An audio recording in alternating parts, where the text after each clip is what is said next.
यहाँ पर भैरव ने तपस्या की और भैरव ने तपस्या की महादेव की। महादेव प्रकट हुए, भैरव से कहा वरदान मांगो। बोले मैं ये वरदान मांगता हूं प्रभु, हे महादेव, कि यहाँ पर ये स्थान मेरे नाम से प्रसिद्ध हो और जो यहाँ जीव स्नान करे उसे कभी भूत बाधा ना सताए। बोले काला देव की जय हो।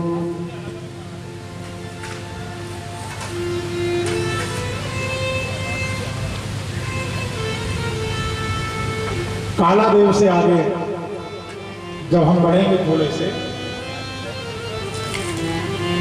तो पामाखेड़ी स्थान है। यहां पर कोई विशेष महत्व गाया नहीं है, इसलिए मैं आपको सुना नहीं सकता। पामाखेड़ी से थोड़ी दूर पर धर्मपुरी तीर्थ है। कौन सा तीर्थ है? धर्मपुरी तीर्थ। यहां पर युधिष्ठिर ने पूछा मार्कंडेय ऋषि से कि महाराज इस तीर्थ को धर्मपुरी तीर्थ क्यों कहते हैं? इस तीर्थ को धर्मपुरी तीर्थ क्यों कहते हैं?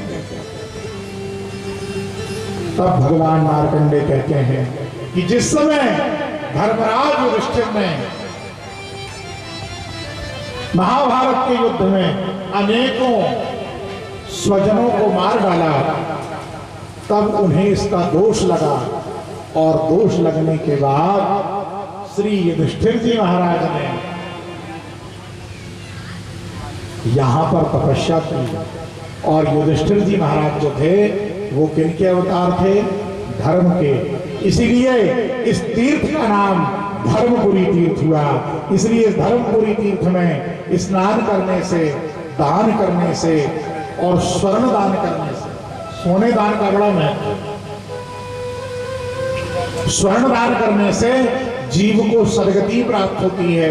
अगर कितने उपाय, अगर धर्मपुरी तीर्थ में एक जीव स्नान नर्मदा मैया में करता है और सोने का दान ब्राह्मण को करता है, उसे सदगति प्राप्त होती है और उसका परिवार आनंद मंगल रहता है।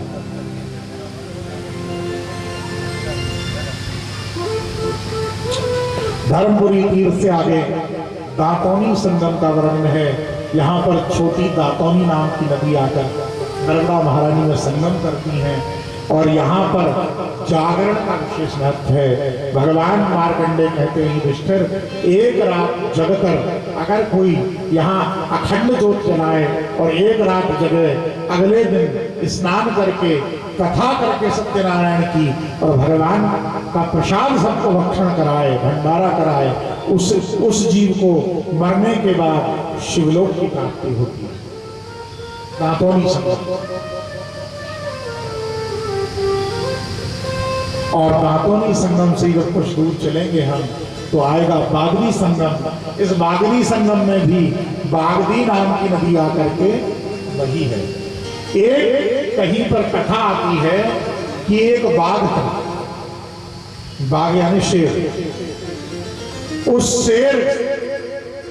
शेर ने भगवान शिव की तपस्या की और शंकर जी की तपस्या करके इतना ज्यादा भगवान शिव के प्रेम में विह्वल हो गया कि उसका पूरा शरीर पानी बनके एक नदी बनके निकला और नर्मदा मैया में संगम कर गया। इसलिए उस नदी का नाम बागदी संगम हुआ। इसलिए उस नदी का नाम क्या हुआ? बागदी नदी। ये हम अमरकंटक की तरफ चल रहे हैं। और इसी एक कथा और आती है वशिष्ठ संहिता के अंतर्गत कि इसी बागदी संगम में एक बार ऋषियों का बड़ा जमघट लगा। मार्कंडेय मुनि कहते हैं युधिष्ठिर से। उसी समय वहां आगमन हुआ ब्रह्मा के 4 बेटों। इसी बागदी संगम की बात चल रही, यहीं पर ये घटना हुई जो हम आपको सुना। सनक, सनंदन, सनातन और सनत कुमार, ये चारों महात्मा एक बार बागदी संगम पधारे और बागदी संगम पधारने से ऋषियों ने इनसे प्रश्न किया कि महाराज हम सुनना चाहते हैं चारों वर्णों की व्यवस्था कैसे प्रभु करते हैं, चारों आश्रमों का नियम क्या है। तो जो भगवान चारों कुमारों ने कहा वो मैं आपको श्रवण कराता हूं। चारों कुमारों ने वर्णन किया। पहला आश्रम होता है ब्रह्मचर्य आश्रम। इसका नियम क्या है? ब्रह्मचर्य आश्रम में भगवान मार्कंडेय कहते हैं, युधिष्ठिर, सबसे पहले मनुष्य को 15 वर्ष तक ब्रह्मचर्य का पालन करना चाहिए, यज्ञोपवीत करना चाहिए। ध्यान से सुनिए, ब्राह्मण अगर है तो उस ब्राह्मण बालक का यज्ञोपवीत संस्कार, जनेऊ संस्कार 7 साल की उम्र में होना चाहिए। कितने साल की उम्र में होना चाहिए? ब्राह्मण के बच्चे का यज्ञोपवीत संस्कार 7 साल में होना चाहिए।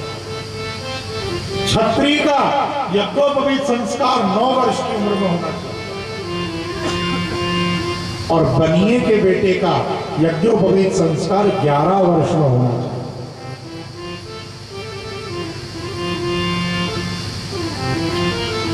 और यज्ञोपवीत, देखिए एक बात बताऊं मैं आपको, सबसे बड़े आश्चर्य की बात यह है कि कलयुग इतना ज्यादा चल रहा है कि आजकल जो ब्राह्मण हैं, बुरी मत मानिएगा कोई ब्राह्मण बैठे हों, सत्य सत्य होता है।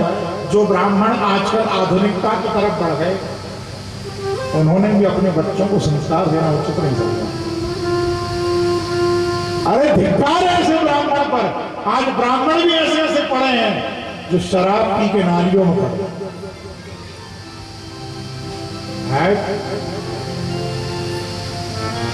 ब्राह्मण का जन्म प्रभु ने दिया और तुम ब्राह्मण नहीं बन पाए तो धिक्कार है तुम्हारे।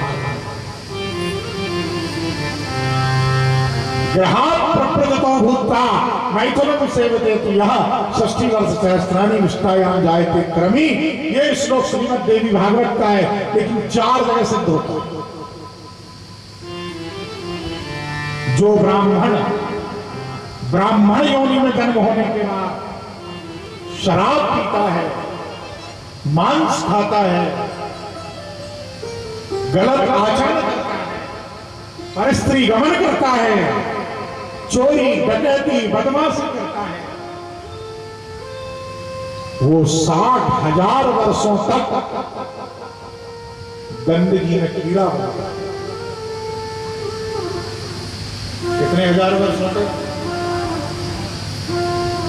जो ब्राह्मण होने के बाद आचरण उसके सही नहीं है तो 60,000 साल तक सेफ्टी टैंक का कीड़ा बनता है।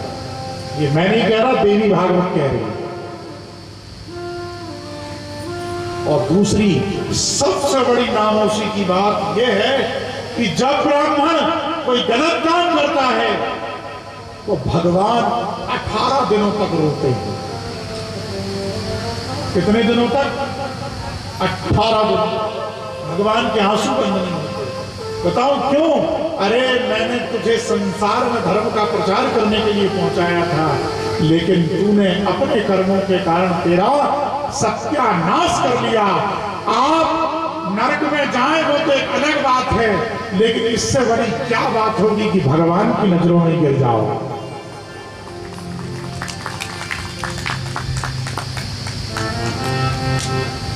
हो सकता है कि मेरी इस कथा को कोई ब्राह्मण सुने तो उसको मिर्ची लग सकती है, पर लगे मुझे कोई टेंशन नहीं है। सब जगह लगा लेना, तुम कोई टेंशन नहीं है। मुझे कोई अपनी लड़की की शादी नहीं करना है तुमसे, मुझे कोई व्यवहार नहीं निभाना। लेकिन जो शास्त्र कहता है वो कहूंगा, चाहे किसी को बुरा लगे भला लगे, हमको इससे कोई लेना देना नहीं। 17 बार बताओ कथा। आपने व्यास देखे हैं पिछले 9। हमारा सिद्धांत अलग है। सब रिझाते हैं, सब अपनी बातें बताते हैं आपको रिझाने के लिए। मैं अपनी कथा करता हूं ठाकुर को मनाने के लिए। मुझे ठाकुर की से मतलब, आपसे मेरा विरोध भी नहीं है कोई। मेरी बात का गलत अर्थ नहीं लगाना। आपसे मेरा कोई विरोध नहीं किसी से, लेकिन आपकी खुशी के लिए मैं धर्म की परिभाषा को एंड वेंड करके आपको खुश कर दूं, ये मेरी फितरत नहीं है। जो है वो है और जो नहीं है वो नहीं है, सीधी बात है। हमको ये कभी टेंशन रहता ही नहीं कि हमें दोबारा बुलाओ, हम कभी ये नहीं सोचते, क्योंकि एक बात रखना, भाग्यवंत भवरों को बाग बहु तेरे। एक सवैया है,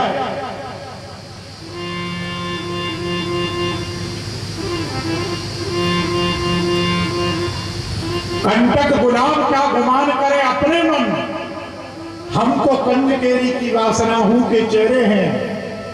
एक बार आदर पे बैठ जात आकहू पर, बेआदर कल्प वृक्ष केहू न चेहरे हैं। मालिन मलिंदनी कुल की मर्याद छोड़, बैठ जात पुष्पन पर फिरत नाही फेरे हैं। तो से तुच्छ वारी की हमें कुछ परवाह नहीं, भाग्यवंत भवरों को बाग बहु तेरे हैं। इसका मतलब यह है, आपने हमें सम्मान दिया, आप सम्मान से हमें नीचे बिठाओगे, हम बैठ जाएंगे। सूखा खिलाओगे, प्रेम से खाएंगे। आंख बताओगे तो कभी नहीं आएंगे। सीधा सा सिद्धांत, क्योंकि हम एक चीज जानते हैं, भौरा यदि भाग्यवान है तो पूरे संसार में उसके लिए बगीचे खुले पड़े हैं, और भौरे की किस्मत खराब है तो पौधा ही सूख जाता है। आप समझे मेरी बात को मैं क्या कहना चाह रहा हूं। हम एक भौरे की तरह हैं, आपने सम्मान से बुलाया, हम सम्मान से आए। आप सम्मान से बुलाएंगे, हम सम्मान से आए। और हमें ये टेंशन नहीं है कि हम आपको झूठा हर कुछ बड़ाई पेल पाल के और बस खुश कर। एक बात ध्यान रखना, मनुष्यों को तो कितना ही रिझा लो, परमात्मा तो तभी रीझेगा जब अंदर आपके कर्मों में दम होगी। मैं तो ये मानता हूं, मेरे कर्म खराब होंगे तो भटकना पड़ेगा, लेकिन कर्म अच्छे हैं तो प्रभु तो पास आके देंगे। बोलो राधे राधे।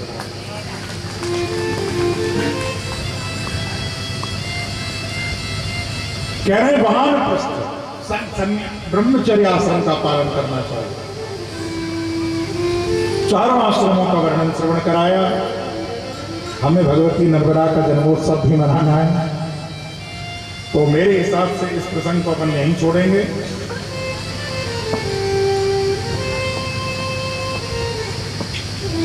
एक बात मुझे याद आई, कर्म कर सकते।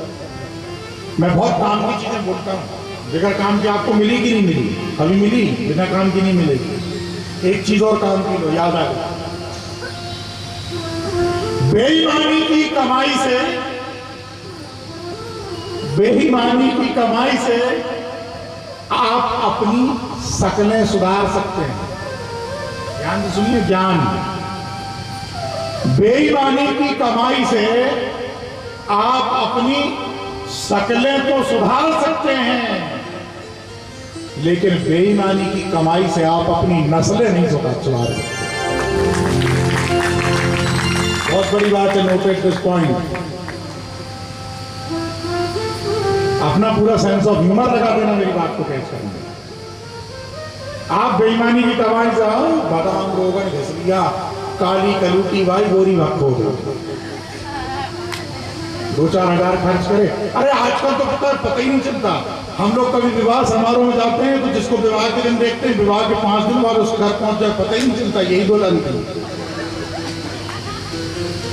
एक बाई से तो हम बोल ही चुके, शादी किसकी हुई है? गुरुजी आप आए तो थे विवाह में, मेरी तो हुई है। मैंने कहा उस दिन तो आप लक्ष्मी जी कैसी लग रही थी। बोले आज मैं कैसी लग रही हूँ? मैंने कहा आपसे अगर हम बोल देंगे तो आप चाय भी नहीं पिलाओगे, इसलिए नहीं बोल रहे। बोले क्यों? आप तो बोल दो, हमारा अच्छा घर होगा, उनसे बहुत पटती है। मैंने कहा चलो। बोले आपको स्वभाव पता है, आप तो बोल दो। बोले उस दिन तो आप लक्ष्मी जैसी लग रही थी।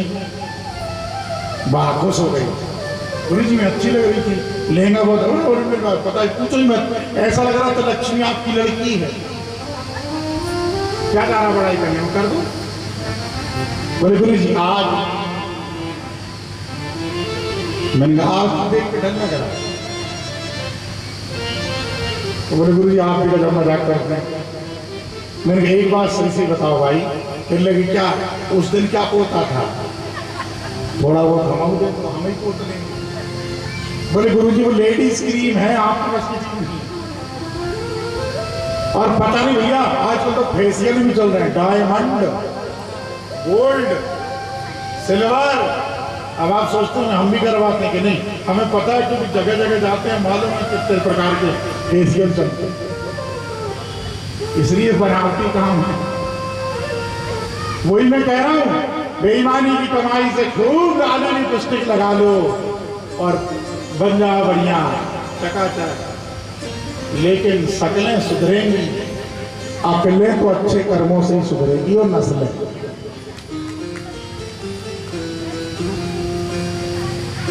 युधिष्ठिर महाराज ने पूछा कि महाराज इतनी दिन हो गए, 3 दिन, मुझे आप नर्मदा मैया की महत्ता सुनाते चले जा रहे हो, सुनाते चले जा रहे हो, लेकिन मुझे ये समझ नहीं आया नर्मदा मैया प्रकट कैसे हुई।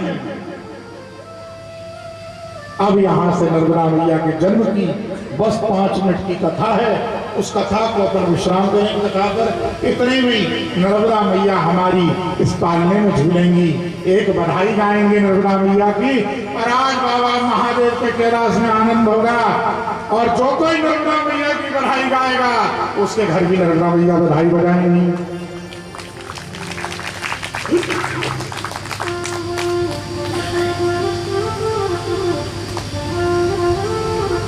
मारकंडे बाबा सुनिए ध्यान, बस 5 मिनट चाहता हूं आपके, कोई ज्यादा समय नहीं हुआ देवी जी, 7 ही बजे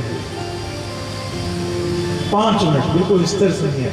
जैसे ही मारकंडे बाबा से ये पूछा युधिष्ठिर ने कि नर्मदा जी प्रकट कैसे हुई, मारकंडे बाबा के नेत्रों से आंसू बह गए। बाबा मारकंडे लीन हो गए मां नर्मदा के चरणों में, और मारकंडे भगवान ने कहा युधिष्ठिर मैया नर्मदा की प्रकट होने की कथाएं अलग अलग कल्पों में अलग अलग हैं, लेकिन तुम्हें सुनाता हूं एक रोचक कथा। बोले बिल्कुल साधारण सी बात है। एक बार भगवान शंकर और मां पार्वती के साथ पृथ्वी पर भ्रमण कर रहे थे। नर्मदा जी कैसे धरती पर आई सुनिए। भ्रमण कर रहे थे, भ्रमण करते करते करते करते महादेव त्रिकूटा पर्वत पर आए हैं, ऋक्षवान पर्वत पर आए हैं, और इस ऋक्षवान पर्वत पर बैठे महादेव की समाधि लगी है। मां पार्वती भी विराजमान हैं, कई हजार वर्ष हो गए हैं। मारकंडे बाबा कहते हैं इतने ही में क्या हुआ, और मेरे हिसाब से नर्मदा महारानी प्रकट होनी चाहिए। कई हजार वर्ष तक भगवान शंकर ने तपस्या की उस पर्वत पर, धरती में। पर्वत का नाम है ऋक्षवान पर्वत, और ये पर्वत विंध्याचल पर्वत का बेटा है। ध्यान से सुनिए, विंध्याचल के बेटे का नाम है ऋक्षवान, और इसी ऋक्षवान पर्वत को मेकल पर्वत कहते हैं। बोले मेकल महाराज की जय हो। इस पर्वत पर भगवान शिव समाधि में लीन हुए हैं। भगवान शंकर की समाधि लगी, हजारों वर्ष बीत गए तपस्या करते करते, कई दिन हो गए। महादेव के शरीर में स्मरण होने लगा। मां पार्वती ने कई बार समाधि से जगाने का प्रयास किया, लेकिन बाबा जागे नहीं। जब महादेव नहीं जागे और हजार कुछ वर्ष बीते, वर्ष बीतते गए। एक बात आपको बताऊं, जिस समय भगवती नर्मदा प्रकट हुई थी उससे पहले कार्तिक और गणेश जी का भी जन्म नहीं हुआ था। ध्यान रहे, भगवान शंकर की सबसे पहली संतान है मां नर्मदा। उसके बाद हुआ है सबका जन्म। शिव अपनी समाधि में विराजमान है। श्री राम जी महाराज की तपस्या राम मंत्र में सम्मिलित हैं, लीन हैं कई हजार वर्ष। भगवान शंकर को जब भावावेश होता है तो समाधि में महादेव कपने लगते हैं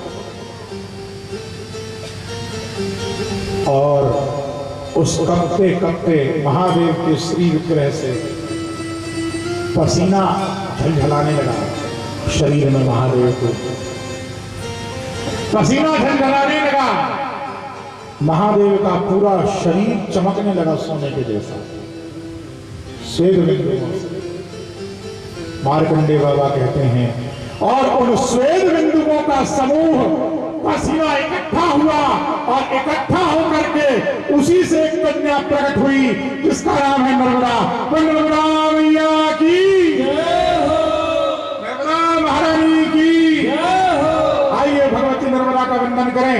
अरे वंदन है मेरी माँ चरण में, वंदन है, वंदन है मेरी माँ चरण में, वंदन है, वंदन है मेरी माँ शरण में, वंदन है, वंदन है मेरी माँ चरण में, वंदन। भाई ऐसे काम नहीं चलेगा भैया, जन्मोत्सव में ऐसे काम थोड़ी चलेगा।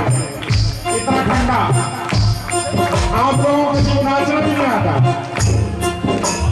झूम के गाओ, वंदन है मेरी माँ चरण में, वंदन है, वंदन है मेरी माँ चरण में, वंदन है, वंदन, वंदन है अभिनंदन है, वंदन है मेरी माँ चरण में, वंदन है, वंदन है मेरी माँ चरण में।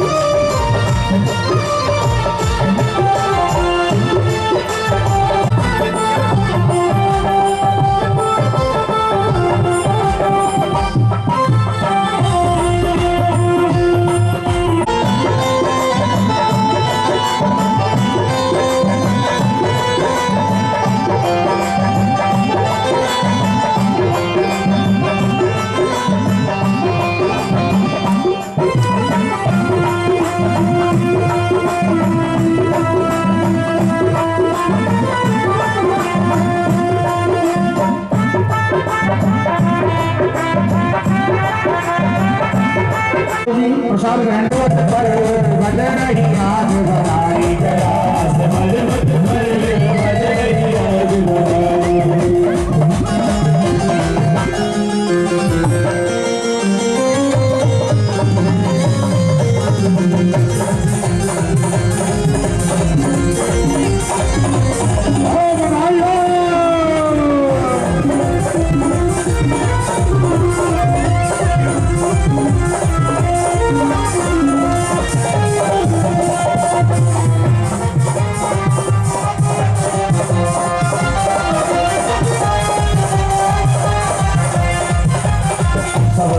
आनंद बधाए नाच कूदे गाए, सब गण मिले आनंद बधाए, सब गण मिले आनंद बधाए, नाच कूदे गाए, सब गण मिले आनंद बधाए।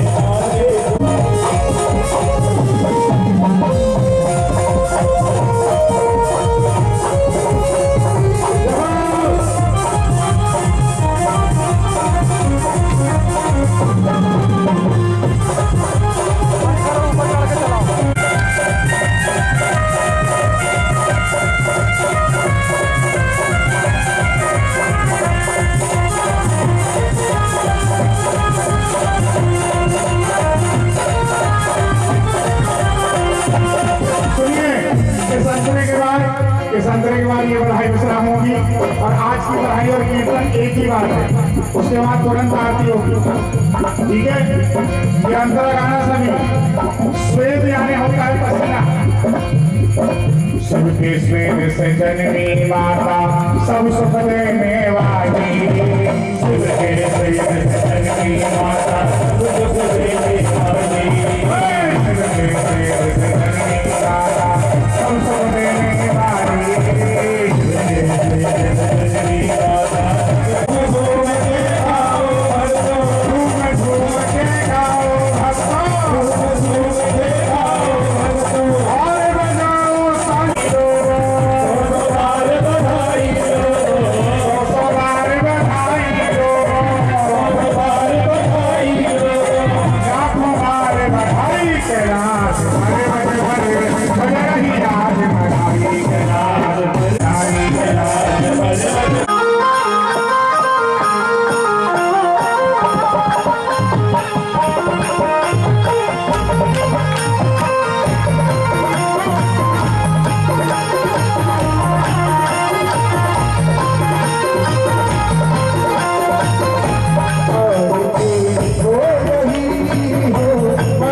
देवता वंदनम स्वात्मा विवंदनम मंत्र पुष्पांजलिः हरिः ओम जगनेन जगन्मय जन्त देवास्तानि धर्माणि प्रथमान्या संनाते हनागम महिमानः सचंद्रपूर्वेशाध्याः सन्ति देवाः ओम नाना सुगंध पुष्पाणि यथा कालोद्भवानि च पुष्पांजलिर्मया दत्ता ग्रहाण परमेश्वरी भगवते श्रीदेवायै नमः चरणारविन्देषु मन्त्रपुष्पाञ्जलिं समर्पयामि बोले नर्मदा महापुराण की जय हो श्री वेदव्यास भगवान की जय हो श्री मार्कंडेय जी महाराज की जय हो राजा रामचंद्र भगवान की जय हो श्री हनुमान जी महाराज की जय हो सदगुरुदेव भगवान की जय हो धर्म की जय हो धर्म का नाश प्राणियों में सद्भावना हो विश्व का कल्याण हो गौ माता की जय हो गौ हत्या बंद करो सनातन धर्म की जय हो आज के आनंद की जय हो अपने अपने माता पिता की जय हो नमः पार्वती पते हर हर महादेव जय जय। कथा के 33 दिवस की पावन बेला में आए हुए सभी श्रोतागणों भक्तों का अभिनंदन। सर्वप्रथम मैं निवेदन करता हूं कि कल ठीक आज से भी काफी थोड़े 10-15 मिनट ही काम लेट हुआ। कल ठीक 4 बजे से प्रारंभ हो जाएगी कथा और 7 बजे तक रहेगी। ज्यादा समय आपका नहीं लिया जाएगा क्योंकि आशीर्वाद छिंदवाड़ा ताना मेटा परासिया से जो भी आए हैं बाहर से और भी वो आशीर्वाद प्राप्त कर ले स्वामी जी का और इसके बाद खुद श्री जी का आशीर्वाद प्राप्त करें। इसके बाद फिर